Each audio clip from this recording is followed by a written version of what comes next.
नमस्कार किसान भाइयों, स्वागत है आपका आपके ही अपने कार्यक्रम कृषि दर्शन में।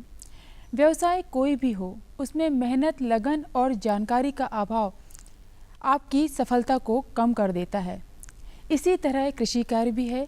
यदि आप अधिक से अधिक मेहनत करते हैं और लगन के साथ कृषि कार्य करते हैं तो इसमें सफलता अवश्य मिलती है। साथ ही साथ इसमें जानकारी का होना बहुत आवश्यक है।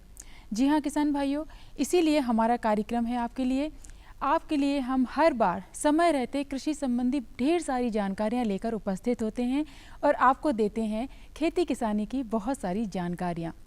तो आइए आज के कार्यक्रम में भी कुछ ऐसी ही जानकारी लेकर हम अपने कार्यक्रम की शुरुआत करते हैं। लेकिन अभी समय है खबरें खेती और मंडी भाव का।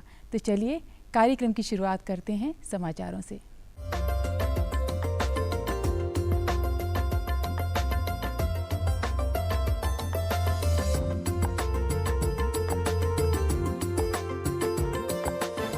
नमस्कार किसान भाइयों, खबरें खेती की में आप सभी का स्वागत है। आइए नजर डालते हैं आज की विशेष खबरों पर। खरीफ के लिए रणनीति तैयार, जायद फसलों की बोनी प्रारंभ, गोकुल महोत्सव अभियान का शुभारंभ, तरबूज खरबूज की देखभाल, कटाई गहराई का ध्यान जरूरी। केंद्रीय कृषि सहकारिता एवं किसान कल्याण विभाग तथा भारतीय कृषि अनुसंधान परिषद के बीच खरीफ पूर्व बैठक में विचार किया गया। बैठक के दौरान फसल बीज पौधों का संरक्षण, बागवानी खेती का मशीनरीकरण एवं प्रौद्योगिकी, प्राकृतिक संसाधन प्रबंधन, राष्ट्रीय कृषि विकास योजना, एकीकृत पोषण प्रबंधन जैसे विषयों पर संयुक्त रूप से विचार किया गया।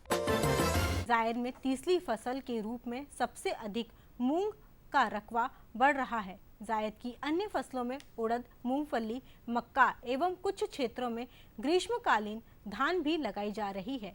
इस वर्ष कुल 4,42,000 हेक्टेयर में जायद फसलें लेने का लक्ष्य रखा गया है, जिसके विरुद्ध अब तक 8,700 हेक्टेयर रकबे में बोनी कर ली गई है। प्रदेश में सिंचाई की सुविधा बढ़ाने से किसान जायद में तीसरी फसल लेने लगे हैं।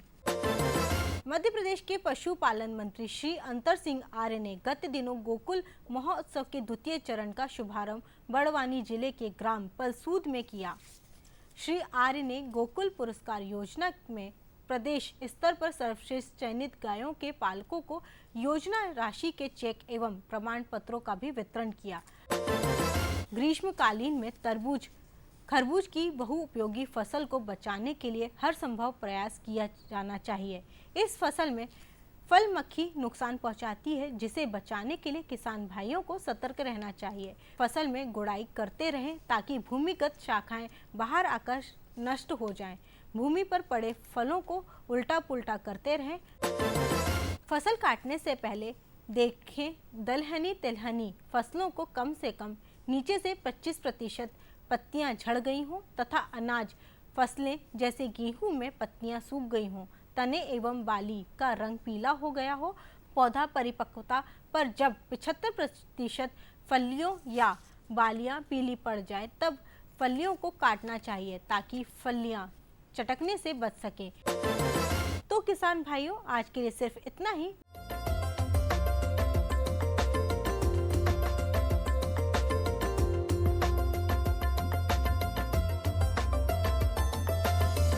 आइए सबसे पहले जानते हैं अरहर के प्रति क्विंटल भाव। बीकन गांव में न्यूनतम 3,801 रुपए, अधिकतम 4,021 रुपए। बुरहानपुर में न्यूनतम 3,216 रुपए, अधिकतम 5,050 रुपए। खंडवा में न्यूनतम 2,301 रुपए, अधिकतम 2,781 रुपए। राहतगढ़ में न्यूनतम 5,400 रुपए, अधिकतम 5,600 रुपए। आइए अब जानते हैं मसूर के प्रति क्विंटल भाव। बड़नगर में न्यूनतम 4,100 रुपए, अधिकतम 4,480 रुपए। बैतूल में न्यूनतम 3,900 रुपए, अधिकतम 4,425 रुपए। सुजालपुर में न्यूनतम 3,700 रुपए, अधिकतम 4,550 रुपए। सतना में न्यूनतम 4,100 रुपए, अधिकतम 4,465 रुपए। आइए अब जानते हैं सोयाबीन के प्रति क्विंटल भाव।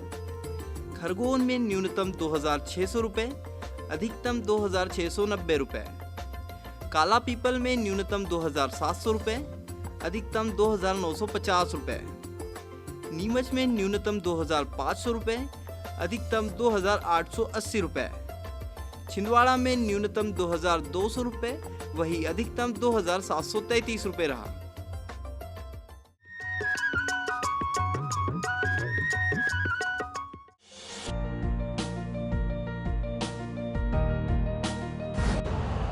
यूरिया का स्वदेशी उत्पादन 70 लाख टन बढ़ाने के लिए 6 उर्वरक संयंत्रों का उद्धार किया जा रहा है। FCIL के गोरखपुर, सिंदरी, तलचर और रामागुंडम संयंत्र, HFCL की बरौनी इकाई और BVFCL की नामरू फोर्थ। सोने पर सुहागा ये है कि देश में अब बनेगा सिर्फ नीम लेपित यूरिया, क्योंकि इससे होगा किसानों का फायदा ही फायदा। अनाज का उत्पादन 10% तक बढ़ेगा। बढ़ेगी 10 से 15% नाइट्रोजन क्षमता।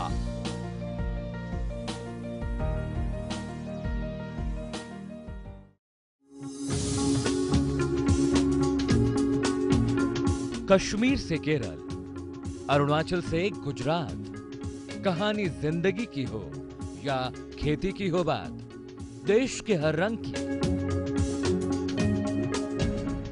बात राज्यों की। सोमवार से बुधवार शाम 5:20 पर। डीडी किसान, बदलते भारत की शान।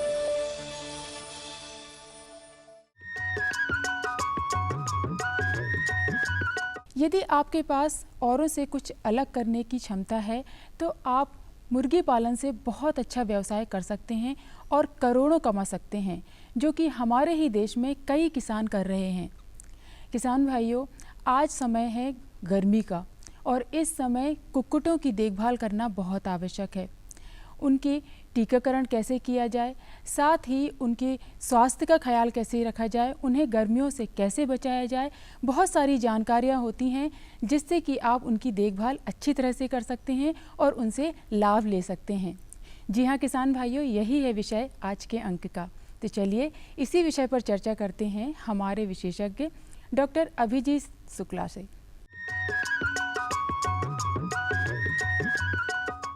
किसान भाइयों, सर्वप्रथम तो जो जिस आवास गृह जिसमें हम मुर्गियों को पालते हैं उसको मुर्गियों का आवास गृह बोलते हैं। तो आवास गृह आप ऐसा बनाएं जिसका दिशा पूरब पश्चिम हो, जिससे कि बरसात की बौछारें हैं आपके आवास गृह के अंदर ना आ पाए। ये बड़ा विशेष महत्व है। जब भी आप आवास गृह का निर्माण करें, आवास गृह बनाएं, उसका आप हमेशा डायरेक्शन पूरब से पश्चिम रखें। दूसरा, आवास गृह में आप 1 से 1.5 फुट की आप एक ईंट की दीवार बना दें, 6 फुट की जाली लगा दें और बीच की ऊंचाई कम से कम 10 से 12 फुट रखें। और जो विशेष जो देखने वाली चीज़ है वो है ओवरहैंग या छज्जा। जो भी आप छज्जा निकालें वो 2.5 से लेके 3.5 फीट तक बाहर निकला हो। बिछावन में अपन जैसे लेते हैं लकड़ी का बुरादा या गेहूं का भूसा। पहली बात तो है, जो भी आप बिछावन लें बिछाने के लिए, मुर्गियों को पालने के लिए, बिछावन सूखा हो। गेहूं का भूसा लें तो सूखा हो, लकड़ी का बुरादा लें तो सूखा हो। उसके बाद जो उसकी थिकनेस है या जिसकी मोटाई है बिछाने की, वो कम से कम आप 4 से लेके 5 इंच तक आवास गृह रखें, जिससे कि अगर बिछावन अपना गीला होता है, अमोनिया बनती है, क्रैक्स बनते हैं उसमें, उसको अगर हम फेंकना पड़े तो बिछावन मुर्गियों को बिछावन कम ना हो। कुछ बीमारियां ऐसी होती हैं जिनकी हम सिर्फ रोकथाम ही कर सकते हैं या जिनका हम उपचार करने में हमको थोड़ी दिक्कत आती है, तो आप उनका विशेष ध्यान रखें।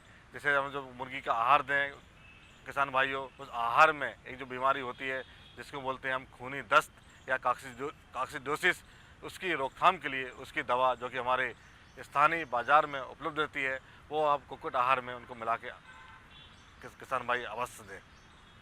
किसान भाइयों, अगर आपका बिछावन गीला हो गया है या उसमें केक बन गई है, तो आप वो बिछावन संभवतः पूरा ही फेंक दें या उसमें जो बुझा हुआ चूना आता है उसको 1 किलो बुझा हुआ चूना 100 वर्ग फीट के हिसाब से उसमें बिछावन मिला दें, जिससे जो बुझा हुआ चूना रहेगा वो नमी को सोख लेगा और बिछावन हमारा सूखा हो जाएगा और मुर्गियों अमोनिया का बनना बंद हो जाएगा।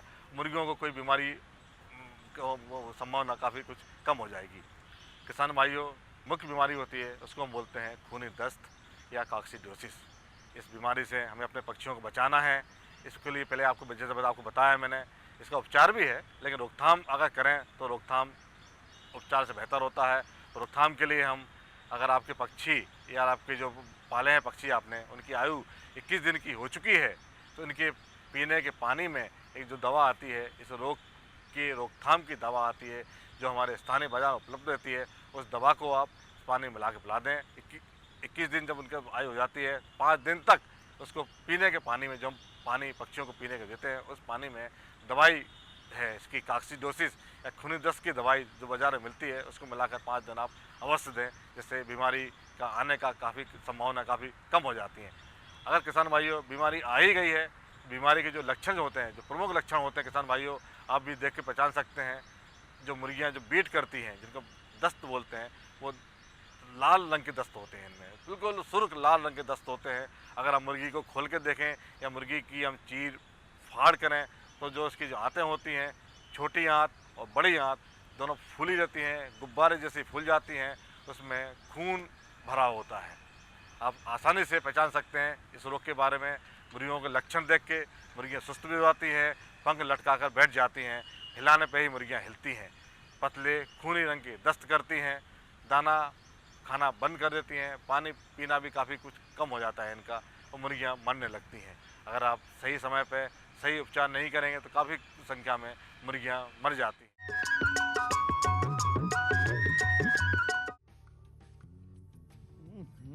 सब्जी में मसाला ज्यादा है। कितनी बार कहा है कि जितनी जरूरत हो बस उतना ही डाला करो। अरे मुझसे तो ऐसा कभी कभार होता है। और तुम जो हमेशा खेत में अनाप शनाप कीटनाशक डालते हो, उसका क्या? ठीक ही तो कह रही है बहू। देख, खेत में उतनी ही दवा डाल जितनी जरूरत हो।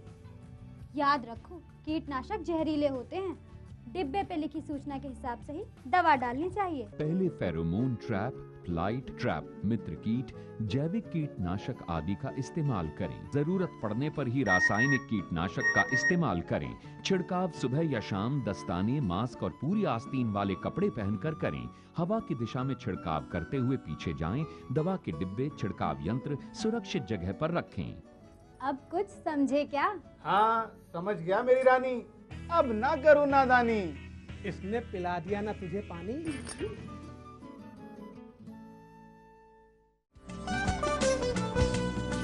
कौन कौन सी हैं सरकारी योजनाएं? कैसे उठाएं इनका लाभ? जानिए अपने गांव का हाल।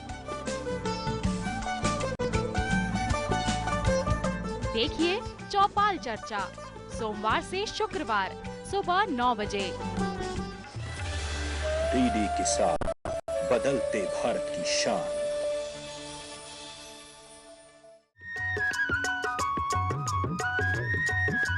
जैसे कि हम हमारे अंक में हर बार सफल किसान से आपको मिलवाते हैं, इसी तरह आज भी हम आपको एक सफल किसान से मिलवाने वाले हैं, जिन्होंने बड़ी ही मेहनत और लगन के साथ अपनी कृषि में एक नया मुकाम हासिल किया है। वे किसान कौन हैं और किस तरह उन्होंने ये सफलता पाई, आइए जानते हैं उन्हीं से उनकी सफलता की कहानी। किसान भाइयों, त्याग और तपस्या का दूसरा नाम है हमारे किसान। खेती किसान की शक्ति है, खेती किसान की भक्ति है। हम आपकी मुलाकात एक ऐसे पढ़े लिखे नौजवान से कराते हैं जिन्होंने पढ़ लिख कर खेती को व्यवसाय के रूप में भी अपनाया और उसको शौक से करते हैं। हमारे साथ हैं ग्राम धमर्रा, तहसील बैरसिया, जिला भोपाल के सफल किसान भूपेंद्र श्रीवास्तव जी।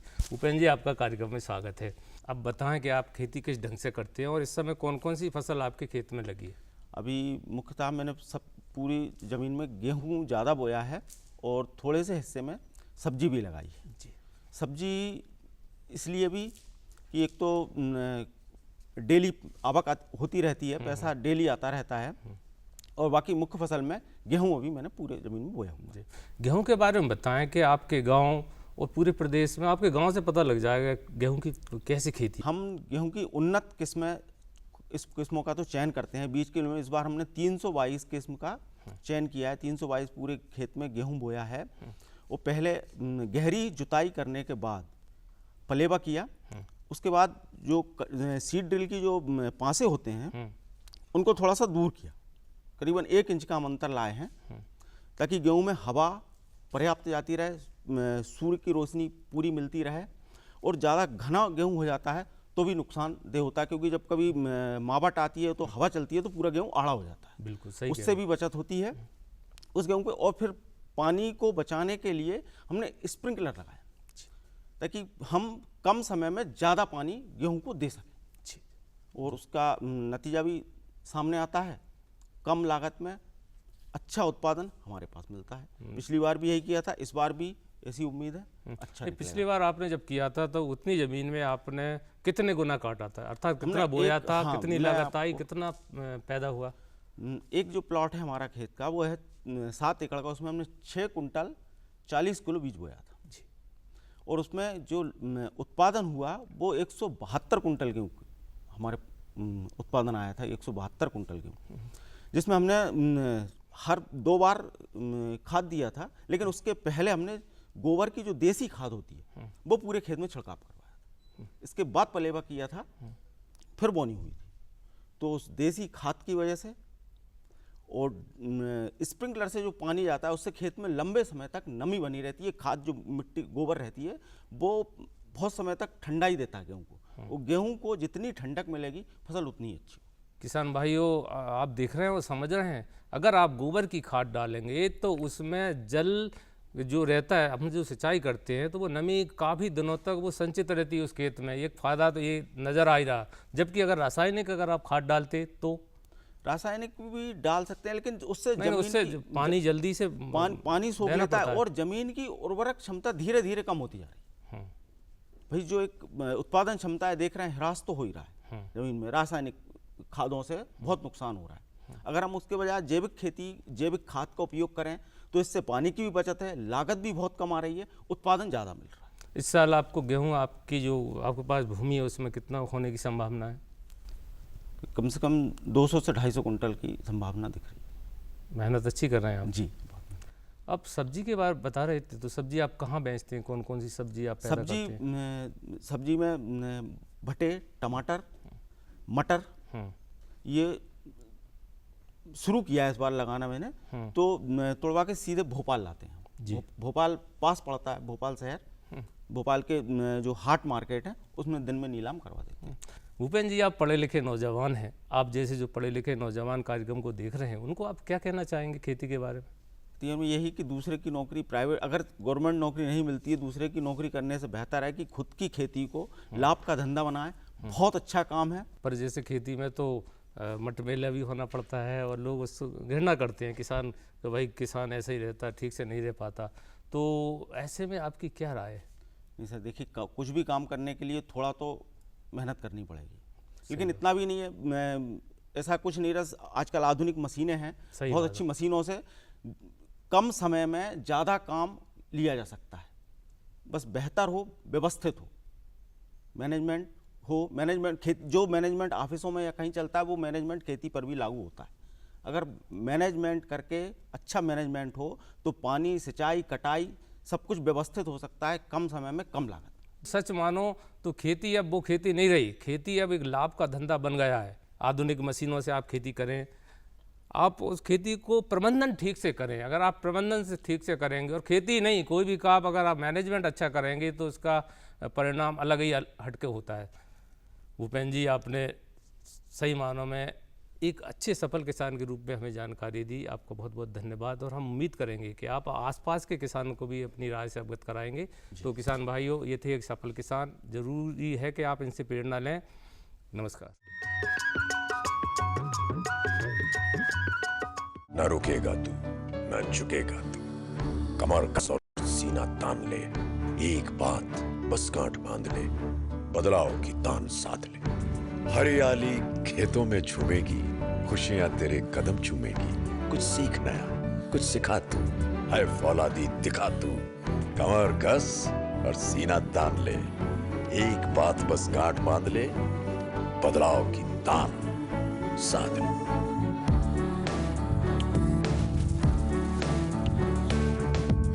दूरदर्शन किसान, छेड़ो बातें बदलाव की। पशु नहीं अभिमान है, किसान भाई की शान है, आय का है माध्यम, परिवार का सम्मान है। पशुपालन पर आधारित विशेष प्रोग्राम हमारा पशुधन गुरुवार और शुक्रवार शाम 5:30 पर। डीडी किसान, बदलते भारत की शान। मुद्दा 1। खरीफ की फसल का मतलब ही यह है कि भाई जो मानसून की बारिश होगी उसी पे ये फसल जो है आगे चलेगी। राय अनेक। फसलों का और प्रजातियों का चुनाव सही से करें। विषय विशेष पर होगी जमकर बात। कैसी भी परिस्थिति आएगी तो किसान डटा रहेगा, किसान डटा रहेगा तो देश के लिए अन्न पैदा होता रहेगा। देखिए विचार विमर्श शुक्रवार शाम 7:30 पर। डीडी किसान, बदलते भारत की शान।